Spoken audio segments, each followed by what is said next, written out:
Bonjour, bienvenue dans le Seigneur, c'est vendredi. Applaudis, clap for your hand, dis je suis fier, je écoute la parole de Dieu tous les matins avant d'aller à l'école, avant d'aller au travail.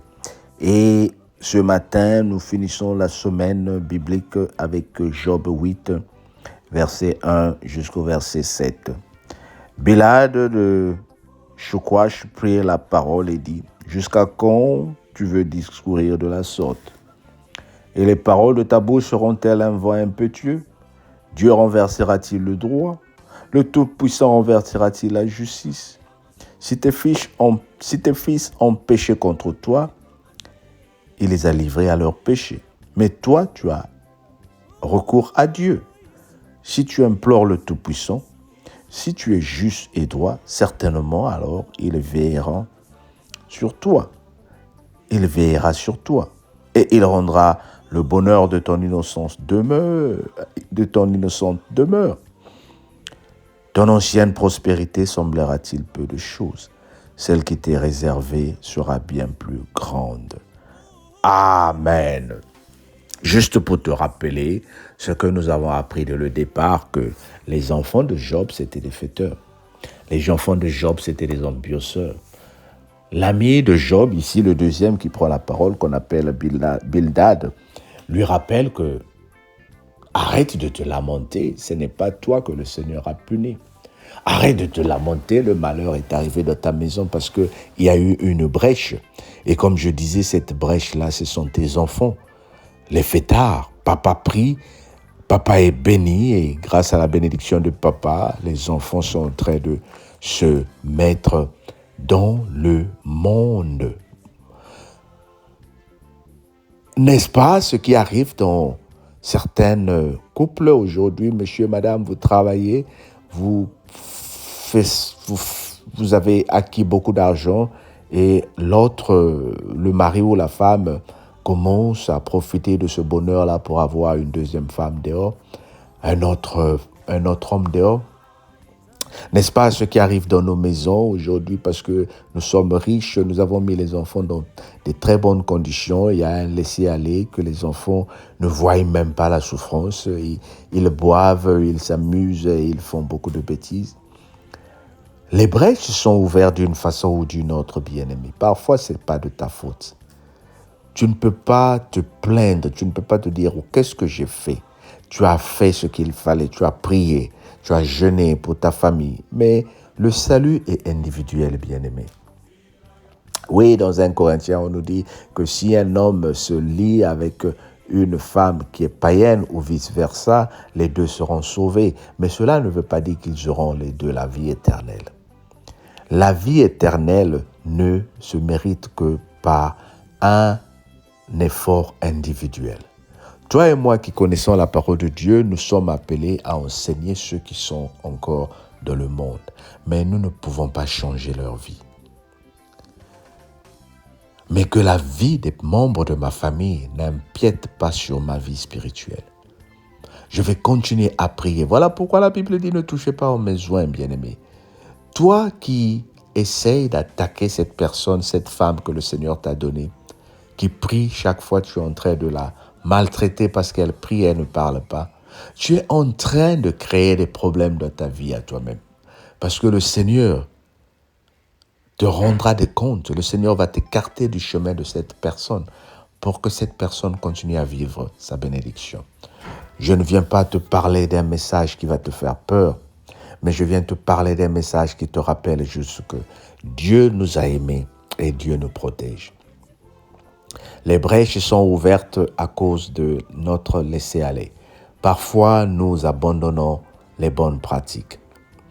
Alors, je vais te donner quelques tips qui vont essayer ou t'apprendre à éviter d'avoir des brèches toujours dans ta famille. La première des choses que nous devons faire, c'est avoir des moments ensemble avec nos familles. Bien-aimé, même un jour dans la semaine. Choisis un jour où tu vas avoir 10 minutes de prière avec tes enfants, 10 minutes de partage de la parole de Dieu. Ne le fais pas à la manière religieuse. Ne fais pas qu'il faut que ça se passe autour de la table, que chacun soit calme. Non. Ça peut se faire autour d'une PlayStation. Pendant que l'enfant est en train de jouer à la PlayStation, va jouer avec lui. Et pendant que vous jouez, commence à lui parler. Ah, est-ce que tu sais que ça fait un moment qu'on n'a pas parlé de Dieu? Ah, partagez un peu un verset biblique. Ça peut aussi se faire d'une façon religieuse, où tu dis, bon, il n'y a pas de réseaux sociaux à 7 heures, nous allons prier. Mais non, ne fais pas une dictature, parce que tu vas les rebeller contre la parole de Dieu. Cherche des moyens propices. Ça, c'est la première façon de résoudre. Il faut parler, il faut prier avec les membres de ta famille.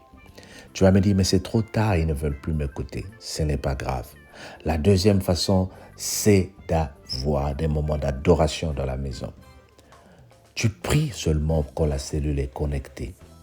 Les gens ne te voient pas prier quand la cellule n'est pas connectée. Ils savent que tu attends le coup de fil de la cellule pour prier. Tu attends le coup de fil des amis de direct ou de n'importe quel groupe que tu suis sur les réseaux sociaux. Tu attends le dimanche pour aller à l'église. Mais je veux que tu dises, vous savez l'impact de la vie. Je veux que tu dises à tes enfants, tous les mercredis de telle heure à telle heure, j'ai des moments de prière individuelle. Ne me dérangez pas. Vous savez, tout ce que nous faisons, les autres vont nous copier tôt ou tard. Il faut que les enfants voient que tu es sérieuse avec le Seigneur. Il faut que tu dises aux enfants, nous avons mis cet argent de côté. Parfois, l'argent que tu mets comme offrande ou dîme, tu prends ça, tu montres à tout le monde. Tu dis, cet argent-là, nous allons amener dimanche à l'église. Au lieu que ce soit toi seul qui donne à ton enfant, dis-lui, mets dans l'enveloppe. Que l'enfant sache, oui, que c'est bien de donner. L'autre chose que tu dois faire pour fermer les brèches, quand il y a un problème dans ton église, quand il y a un problème dans ta cellule, ne parle pas de ça à ceux qui n'ont pas la même foi que toi. Mais prie, sois toujours positif. Quels que soient les problèmes, sois toujours positif. Ne viens pas dire aux gens qu'à l'église, on te maltraite. Les gens, en tant que membre de ta famille, vont haïr l'église. À un moment où toi, tu vas rebondir, que tu vas arranger tes problèmes à l'église, mais ton mari ou ta femme va haïr cette église. N'expose pas ta famille spirituelle. N'expose pas ton Dieu. Oh bien-aimé, il y a beaucoup de types, c'est-à-dire des clés qui vont nous faire fermer les brèches qui sont rentrées dans nos vies.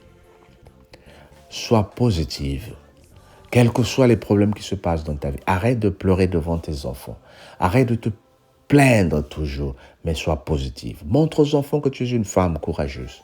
Montre aux enfants que tu es une femme de foi, un homme de foi. Que le Seigneur te bénisse et qu'il t'accorde un bon week-end. Dans le nom de notre Seigneur Jésus-Christ. Amen. Mais ne reste pas comme ça ce samedi et dimanche.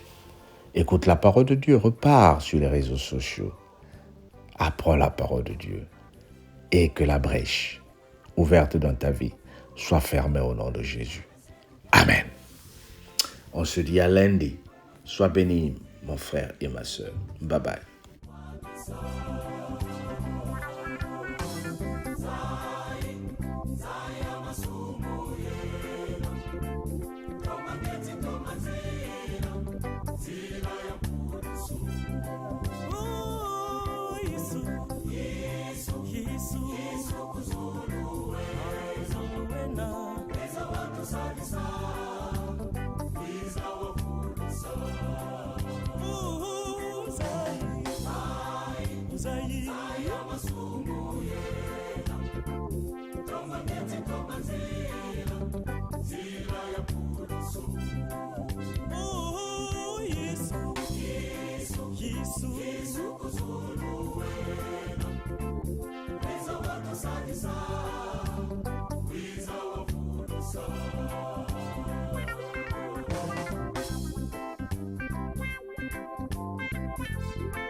Oh Yesu, Yesu, Yesu, Yesu kuzulu wena.